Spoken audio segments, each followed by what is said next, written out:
Welcome to the Refine and Shine, the podcast dedicated to mastering the art of continuous improvement and optimizing every aspect of your life.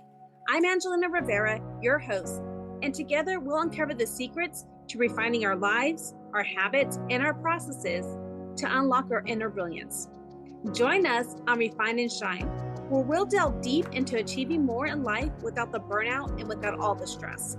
This podcast is your platform for a more fulfilling life through continuous improvement and personal growth. In each episode, I and a diverse array of guests discuss practical strategies for up-leveling every aspect of your life. From developing good habits and organizing your space to refining your mindset and personal goals, we're going to explore it all. Our guests share personal stories about the systems they've developed or systems they've used and the tweaks they've made in their lives when refinement was needed, allowing them to truly shine.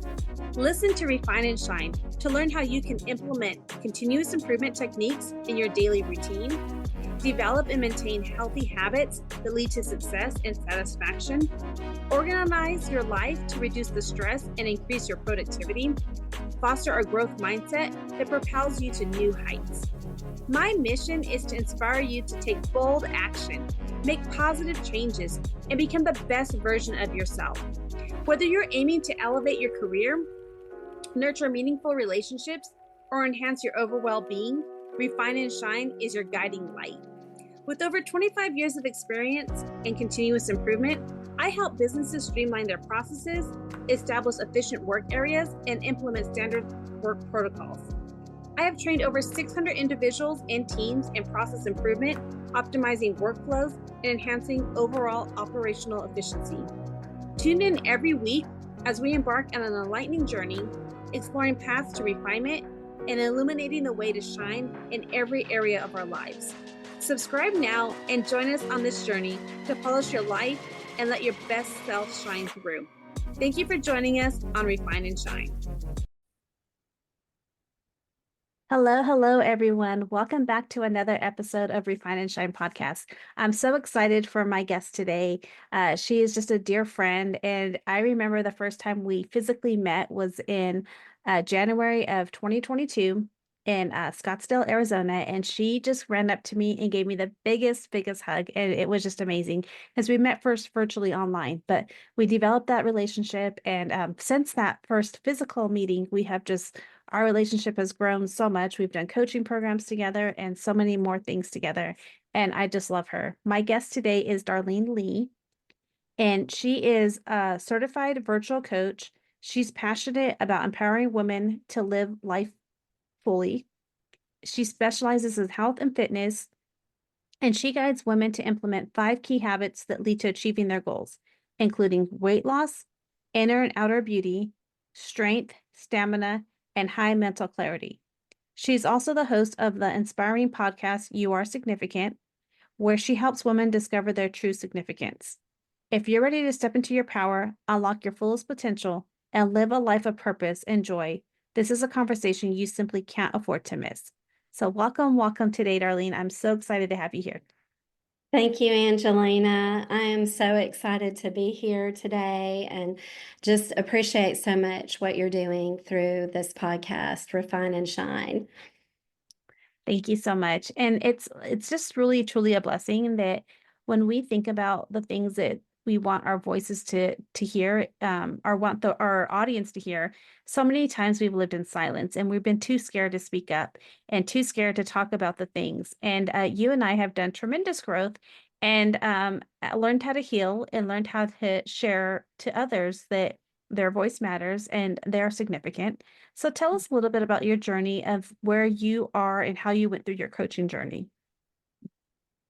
So I think I'll start, a little bit of even my childhood. I was raised as a minister's daughter. We moved around about every couple of years in our faith it's not mandated. I know it is in some faiths, but it just worked out that way because my dad was growing in his ministry, and he was definitely outgoing and ambitious. And so we just moved every couple of years.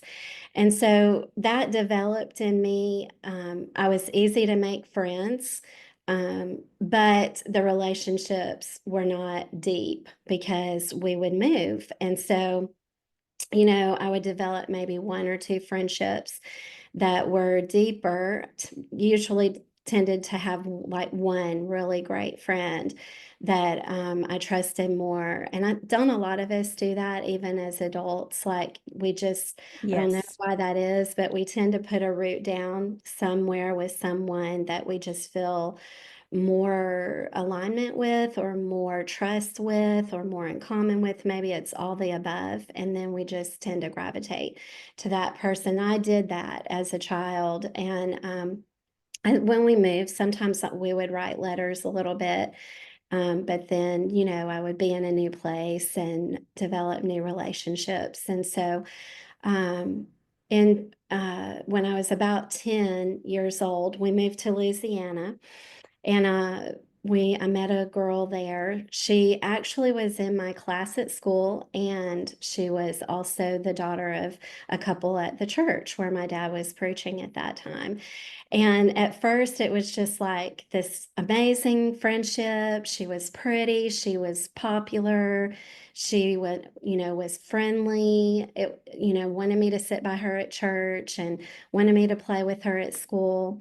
And then all of a sudden, the relationship just turned where she was mad at me. And I didn't know why. And I had never had a friendship like this. So I was just like, why are you mad at me? And and it would just go back and forth. And again, we lived there about 2 years. And in that 2 years, my mom had to have a hysterectomy. She found out she had endometriosis. She got diagnosed with fibromyalgia. So many things changed in that short period of time. I was like 9 and 10 years old, but I can remember living in the parsonage and my dad buying a TV. We didn't have like a TV yet. And I think back then a lot of families didn't necessarily have, like, they definitely didn't have TVs in every room. And TV went off at night back then. Mm-hmm. So my mom, since she was sick, that dad bought a TV so she could watch TV while she rested. And I think, the reason I share this is because I think that was maybe one of the first relationships where I began to lose my voice and lose some of my friendliness and feel doubt about my purpose, my significance. Of course, I couldn't have put it in all those words, but that relationship was definitely toxic. There was a lot of gaslighting that went on. And one time, was probably, it was towards the end of the friendship before we moved. And I remember her saying, "I'm mad at you." And I was like, "Why are you mad at me?" And she wouldn't really tell me and just kind of laughed. And by this time, she had already told all the kids in school, "Don't play with her. If you play with her, I won't play with you." And the other girls wouldn't. They bowed to her, which looking back now, I think that's just kind of weird, but it happens. And so I remember one day she started to play with me, and I was like, "Are you not mad at me anymore?" And she was like, "Oh, yeah, I forgot I was mad at you." And that's when I was like, wow, people play games, and it's not even like for a real reason. And that was a revelation because I thought I had genuinely, because I wasn't that way. Like if I was upset, there was a reason. So it just didn't occur to me somebody would play games like that. And so, fast forward into we moved to Illinois. That was Louisiana. And as I look back, I'm like, okay, I need to make sure that running is not my response, to Mm-hmm. difficult relationships. Because that was the answer at that time. We moved away, and I made a lot of friends where we moved. By then I was in fifth grade, but I can remember after that relationship with her thinking, I'm never going to be really, really close to someone again like that. I'm going to always keep it a little bit more surface or always be willing to just let go. If Be at a distance. be Yeah. at a distance. Yeah, like just, be willing to let go so that if they let go or I need to let go, it's not going to be as painful. So, in high school, I had a lot of different friendships and, different girls I was best friends with. And like I was best friends with a twin, and then something happened and she didn't want to be best friends. So I was best friends with her sister. And then they moved and went to a private school. And then I had a different best friend. And, all of these relationships affect our significance. I mean, I think probably a lot of us could sit here and share some similar stories of things that happened. Going to school, elementary school, junior high, high school is hard. It teaches us a lot of things. Some of it's good and some of it's not so good, right? Hmm. So, but I mean, when I graduated school, I had a best friend, and we went to homecoming together and all of that. We didn't have guys we were dating at the time, so we just went together and had a good time. So, wrap that up. And then I met my husband, and I moved away from Illinois, um, and moved to Alabama. And that's where I live now. So that's where I ended up moving, was when I went to college. And I met my husband in the registration line of college. And it's so funny I met him there because my dad wanted me to go to the Christian college that a lot of people went to. And I was like, no, no, no, their credits do not transfer well. And I'm paying for my own, so I am not going to that school. And then when I get down to Alabama, I meet the man that ends up becoming my husband in the registration line. But back then, you didn't register online. You had to stand in a physical line for hours. Yeah. And it was hot and oh my goodness. And I should have known he was crazy because he had on a sweatshirt in July and a flannel. It was Christmas colored ball cap in July. And but he bumped into me and he turned around and he said, "I'm sorry." And I was like, this is a guy that says he's sorry. And so I was just like instantly in love, and we had the same major and we registered, got to the front of the line. I was going to register for night classes. I had written a paper in high school on why they should offer night classes to high schoolers because not everybody's a morning person. So I was going to register for night classes in college. But after standing in line 4 hours, what do you think was left? All the day classes. Early, Morning. Yeah. Early early day morning. classes too. Yeah. And this guy, who's now my husband, he was working. So he was going to register for the early morning classes. And so I'm in front. I sit down in the chair. He can hear the counselor talking. And the counselor, I'm going to register for Spanish classes, a Spanish 101. And I'd had Spanish in high school, but I was going to take it in college too. And he's like, we have a 7:25 a.m. class. And Don leans down and he's like, oh, you should take that because I'm going to need help. And I'm like, okay, whatever. So I registered for that. And that's how we ended up meeting.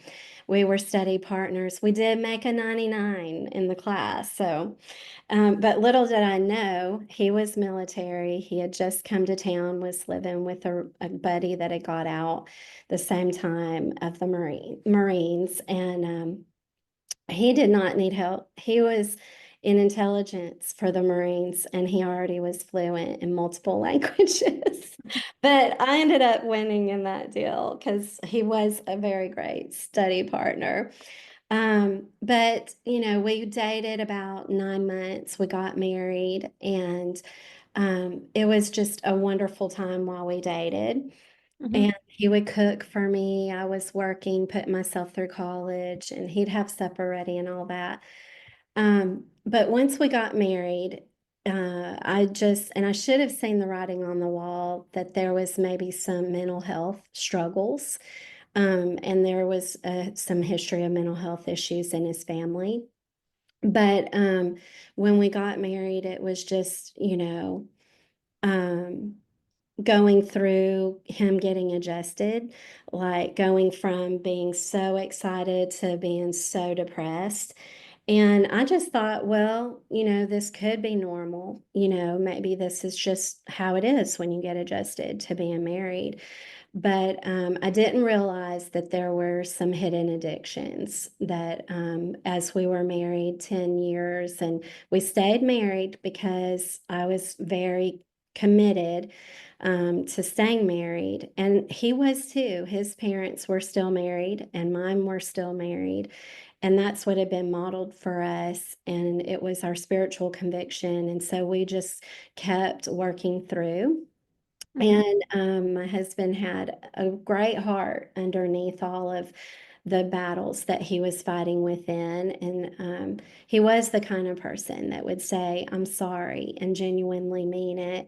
And we would have good times in between. But as the years continued, it came to a point where we went to marriage counseling, and that would help for a while. We did end up one day talking about he wasn't happy and that he was thinking about getting divorced. And what I didn't know for a while had happened is there was an affair, but he cut it off. And I didn't know this until a couple of years later because he didn't tell me all the details. Um, but he decided to stay. And so we continued in some counseling, and then we went through a period where we weren't in any kind of marriage counseling. And the last counselor we had said, you know what, there's addiction here. When we were there together, they said there's addiction, and it needs to be addressed as addiction. And Darlene, you have codependency. And do you know what that is? And I didn't. I'd never really heard of that. And so in 2013, that's when I started learning about sex addiction and porn addiction and all the kinds of addiction there can be. And that we were dealing with addiction. And that is why marriage counseling really had not gotten to the root of what we were dealing with. And I am so grateful that it was a couple who was counseling us at that time. He was had a master's in counseling, but they both counseled together. And I am so grateful that they opened our eyes to that, because there was a couple years where we didn't do any counseling. And then in 2019, I was like, I've got to address this more. I thought I could ignore it. I thought I could just be me and let him do him, and we could coexist, and I Yeah. could flourish. But the reality was that wasn't going to work. And I think there's a lot of couples who try to coexist and not address the elephants in the room. And Mhm.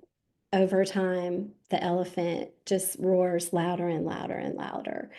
And so I called someone. I was on the way to the doctor with my dad one day, and I was telling him just a little bit about what was going on currently. And I had found out about a counselor that specialized in addiction and that particular kind of addiction, and did counseling. And my dad said, why don't you just call him? Why don't you call him and tell him what's going on, see if you can get help?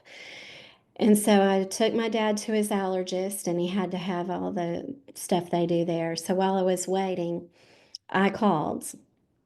And I'm so glad that I did, because that led to us finally getting the help that we needed. And I used my voice, and Mhm. it taught me that I had to refine what I was doing. If I was going to shine and get the vision that I was going for, I already had a lot of goals that I was working on. If I was going to truly refine and shine, I was going to have to not ignore the elephant in the room. I was going to Mm. have to do the hard work. And I was willing. I had to go through this journey, and every step of the journey there was a purpose. It wasn't a waste of time to do marriage counseling the first time. We still look back on what we learned there and use some of that now, that helps us.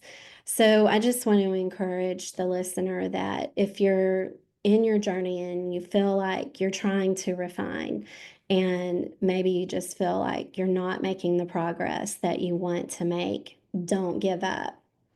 Can I ask us? Persevere. Yeah. Persevere through, and it Yeah. is gonna come together and be worth it. Yes, Angelina.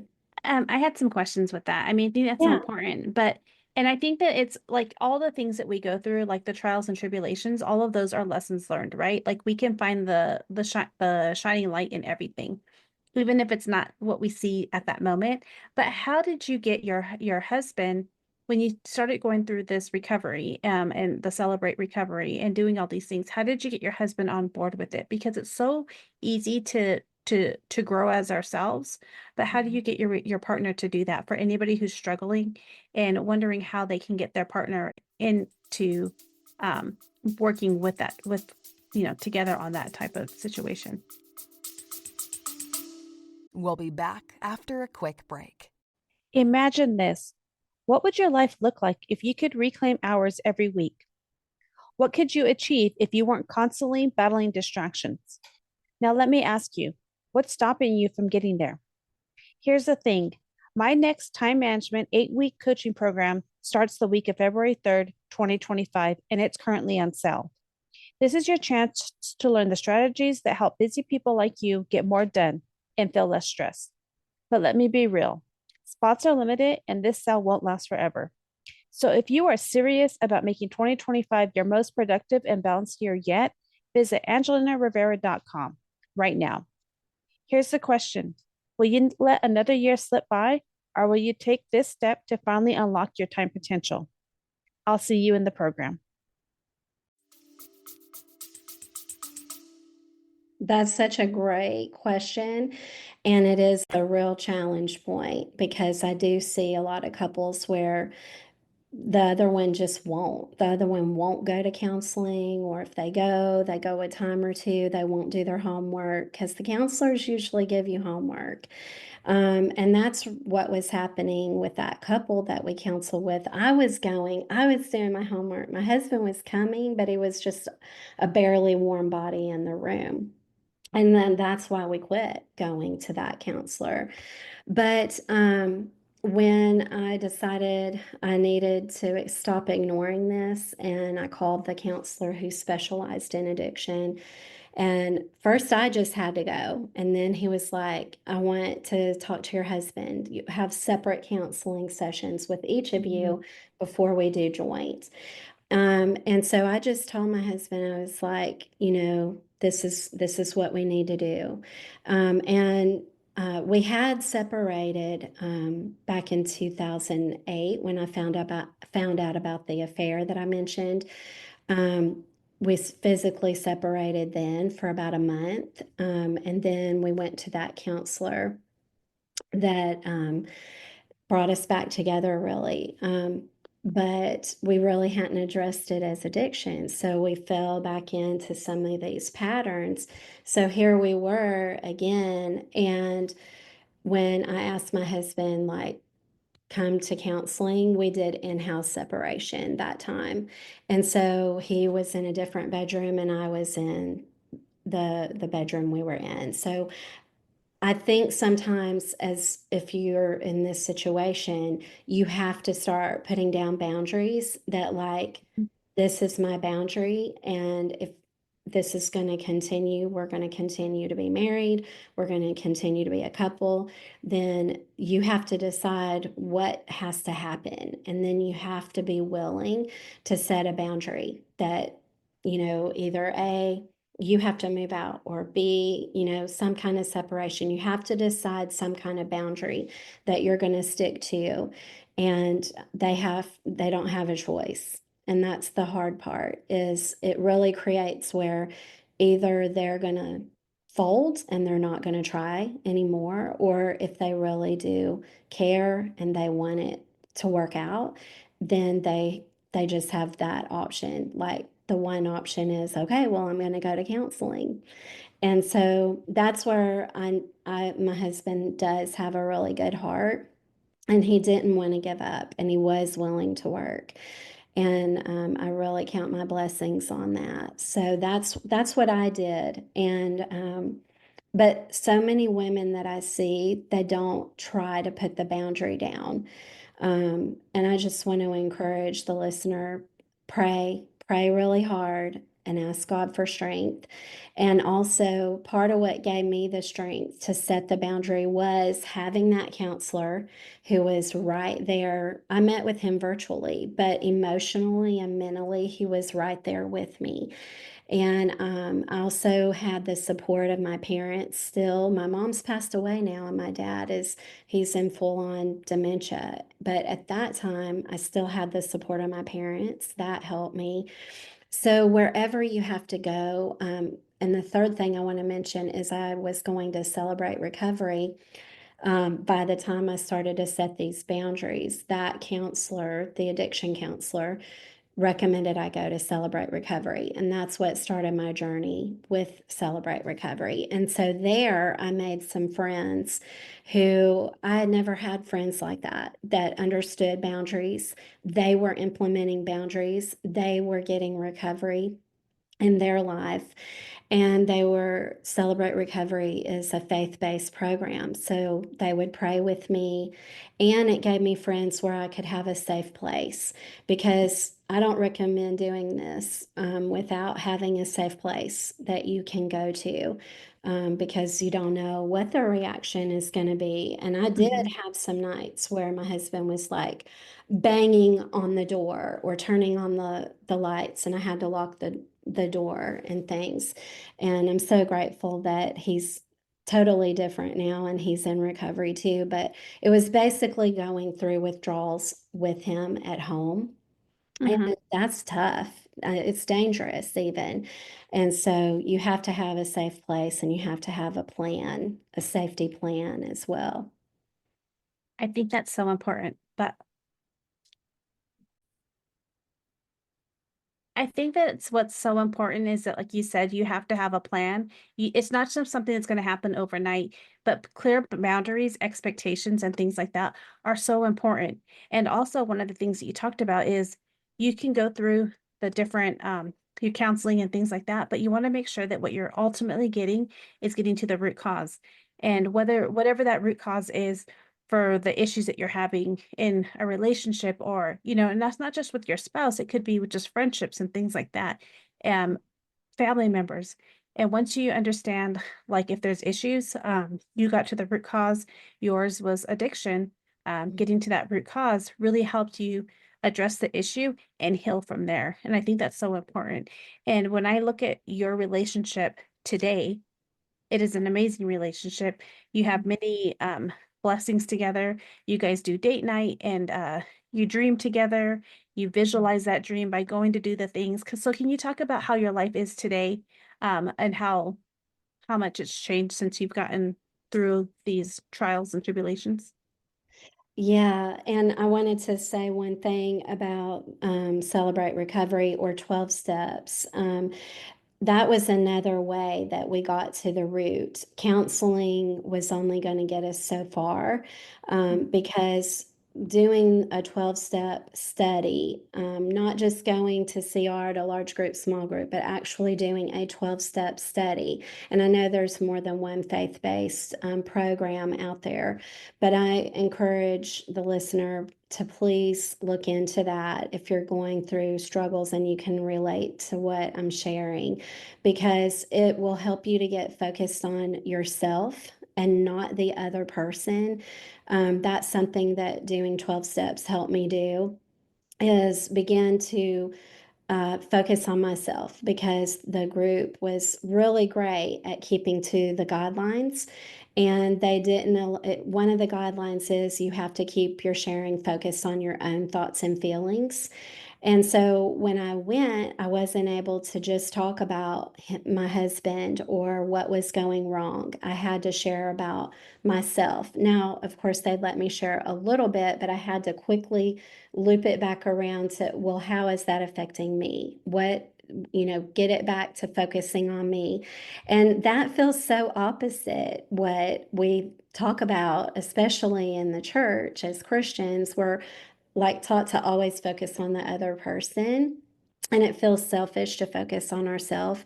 But really and truly, in order to heal, we have to start focusing on ourselves. And so my husband got into 12 step. I started in August and he started in January. And we were going to celebrate recoveries in separate towns. And we were in 2 different step studies. Of course, Celebrate Recovery divides men and women up anyway.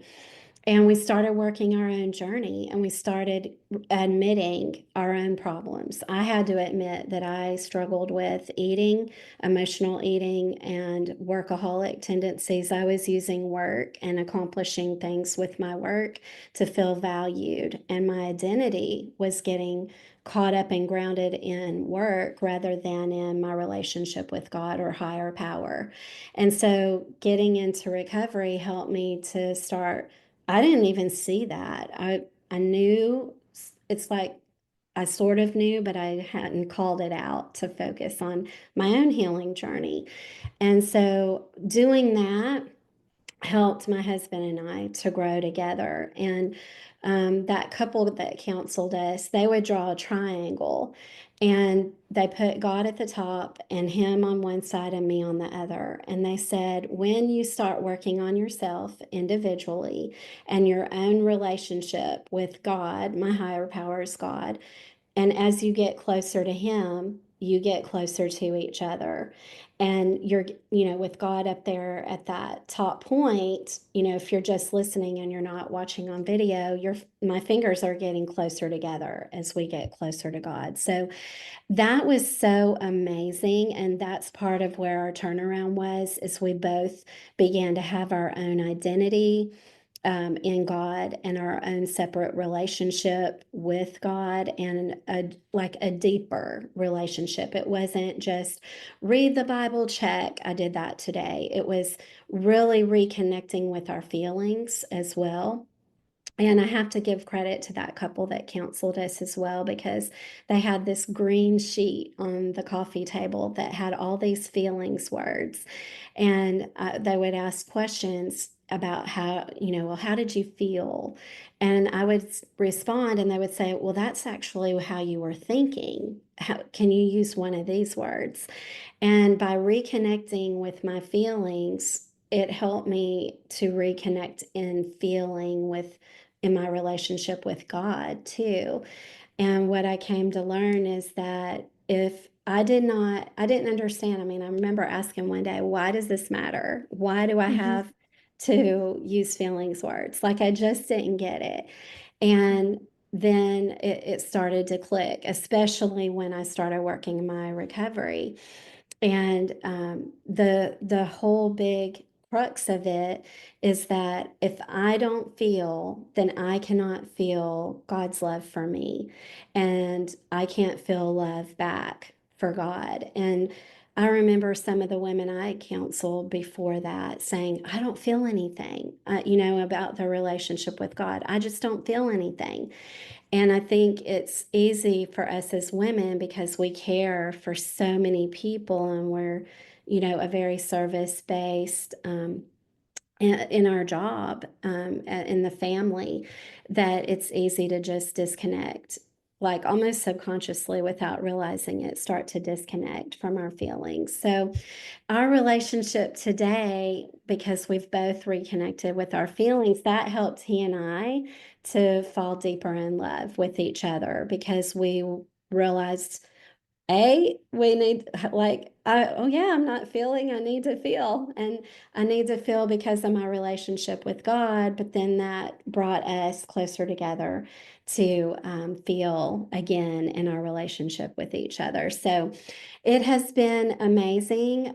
My husband was able to get promoted in his job. Like the carryover effect is not just overcoming addiction and having control, really God having control in your life and not being controlled by that addiction, but it's also then being able to enjoy all these other benefits that come as a result, like being able to get promoted in your job and having the confidence to move, because we're going to be moving in order for him to take this promotion, and leaving our home that we've lived in for 18 years and moving to a different city.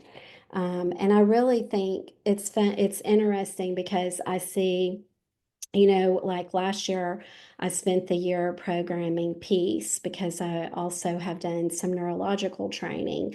And I realized, oh my goodness, when I programmed peace and worked on my recovery from that angle too, actually it benefited my husband that he feels a lot more peace, and my son who still lives at home, he feels more peace. And so the ones in the home that we still live here together, it's like when you decide to heal, everybody's going to heal around you to some degree, and there's going to be overlap in the benefits. So, like you said, now we have date nights and we're growing together. He's accomplishing goals that he never dreamed of.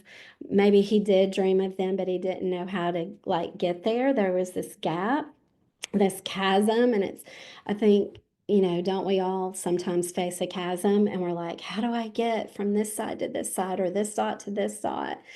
And learning how to work our 12 steps has helped us. We've been able to use those steps to help us with so many different life goals. So What I think is so important is this is not one tool. It's like not one, like there's a bunch of ingredients in the recipe in order to fix a relationship. It's like another tool in the tool belt or the toolbox to fix it. And it wasn't, and the things is that you talked about is as you were going through, he had his addictions and you had your addictions with the food, and you've overcome that as well. And one thing you didn't talk about, um, yet, but is how much you've changed, and you're now like a fitness coach and you're doing all these things because you've overcome your addiction to the food, and the codependency. And can you talk a little bit about your coaching that you do with that as well? thank you. Yes. So I started coaching about 9 years ago, and I discovered a lot of this during my coaching journey. And so, it went again from being like this surface level with, okay, here's the 5 healthy habits. You need to drink water, get more sleep, eat better, take your supplements, and, exercise, to really being able to identify with my client and, sort of get beside them and see them where they're at. It's like that saying where you see them where they're at, you see them where they can be, and you love them through the changes. And so because of my healing journey, it just has helped me to have so much more compassion. And I think it's part of what makes me a good coach, is because that person knows I can relate. I haven't had to lose 100 pounds, but I've had to overcome these really tough circumstances. And we all know that losing weight or getting healthy is really about mindset and discovering what in the world is down there, that what is the monster in the basement, that we haven't wrestled and come to terms with. And when we can come to terms in a healthy way, then a lot of times the weight just comes off. The weight comes off, it stays off, instead of needing to be protected by this layer that we put on through food, or the layer that we put on through never being still, always being in fight or flight, like in codependency, um, or turning to, I'm in a shop right now so I can get my dopamine fix, because without that dopamine, I can't function. I can't move forward and even make dinner tonight.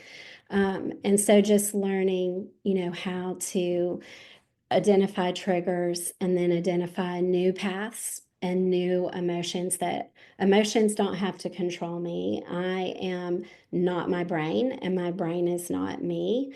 So I can learn how to create space through breath and the four-sided breath, and that when I take the time to just breathe, then that gives me time to make a choice and make a different choice than what I did when I was in addiction. And so, these kind of tools that God has blessed me to learn through my journey, I'm able to pass that on through my coaching. And so I just love getting to do that. It's such an honor. I think that that's amazing. And like that this is why I wanted people to hear your story, is that, that there are tools that people are suffering, and especially like addictions. People just think of addictions as just drugs and alcohol, and that's it. And they also don't understand that sometimes people deal with mental illness by dealing with they mask it with addictions and things like that too. And there's all kinds of things, but we as people who think that we are perfectly fine may find out that we are workaholics, or we are this or that, or addicted to social media or phones or all of these things. And there's ways that we can help get rid of those addictions healthy, by doing programs just like the one that you talked about, Celebrate Recovery, the 12-step program, and things like that. And I think that that's so important. And you have been helping people, women, and just helping people on their journey to live a better life. And I think that's so important. And that's the stuff that you share about in your podcast too, correct? Yes, yes. So, because of the journey I've been on, I had, this low time in life where I just did not feel my worth. And I think it's easy, even if we're not living in an addiction situation, that just because of, the years of raising children, and, how that calls so much of our attention, it's easy to lose our identity. And so I'm just so grateful for being able to come back to my identity. And I wanted to share how others have come back to their identity, their purpose, their worth, their significance, because it's a little bit different journey for each one of us. But oftentimes the emotion and the thoughts that we have, even when the circumstance line is different, the thoughts and the feelings line is often similar. And so it's so wonderful to get to have guests on to share their story, and through that, encourage my listeners to see their own significance and their own self-worth, and maybe how to even get back to that, if they've lost it and they're still in the part of their journey where it's like, how do I get back to me? And I think most of us go through a point in life where we feel that way. And through You Are Significant, it's a way to begin to get back to your own significance. Yes, I think that's so important. And so, as we wrap things up, how can my listeners follow you? My podcast is available through Apple or Spotify or even YouTube, pretty much any platform. You can also connect with me on Facebook at Darlene Lee. You can type in Darlene Lee, and Instagram. So I'm on both of those, and those are the best places to find me right now. Yes, I'll definitely have those links in the show notes. And before we leave, though, I always like to ask my listeners, my podcast guest, what is a phrase or a word, something that my listeners can do today, anything that they can take action in order to refine and shine? I think it's like what came out earlier as I shared my story. It would be to persevere, just don't give up, because there's going to be times when you feel hopeless, or you just feel like, I don't know what the next thing is I need to do. Part of why I decided to get help is I started to hear this voice that was saying, I'm not okay. I'm not okay. I'm not okay. And I realized I had to get help. And so persevere, trust your intuition. A lot of times if you are living with an addict, and gaslighting is just part of that, you begin to lose trust for yourself, that the gaslighting makes you think you are crazy, you're stupid, you don't have good ideas, you don't know anything. Don't listen to that. It's a lie. You do have good ideas. So trust your intuition and listen to that voice and persevere. I think that's so important. And so yes, because you'll hear the voices. We all have negative thoughts that come to us. We got to press them away and look at what we're truly called to do. What is our purpose? And what did God put us on this earth to create? I think it's so important. So thank you so much. I truly enjoyed this conversation and just having you share your story for my listeners. So thank you, Thank Darlene. you for letting me share, Angelina. I've enjoyed it. Thank you. Thank you for joining us on this episode of Refine and Shine. We hope you find valuable insights and inspiration to fuel your journey of continuous improvement. Remember, the key to success lies in refining your processes and letting your inner brilliance shine. If you've enjoyed this episode, be sure to subscribe to the podcast and leave a review. Your feedback is greatly appreciated and helps us reach more listeners like you who are eager to refine and shine in all areas of life. Stay connected with us on social media for updates and additional resources and behind-the-scenes content. We love hearing from our listeners, so feel free to reach out with any suggestions, questions, or success stories you'd like to share. As we wrap up, remember that the power to transform your life lies within you. Keep striving for growth, embracing change, and seeking opportunities to refine your skills. Together, let's continue to shine bright and make a positive impact in the world. Until next time, keep refining and keep shining.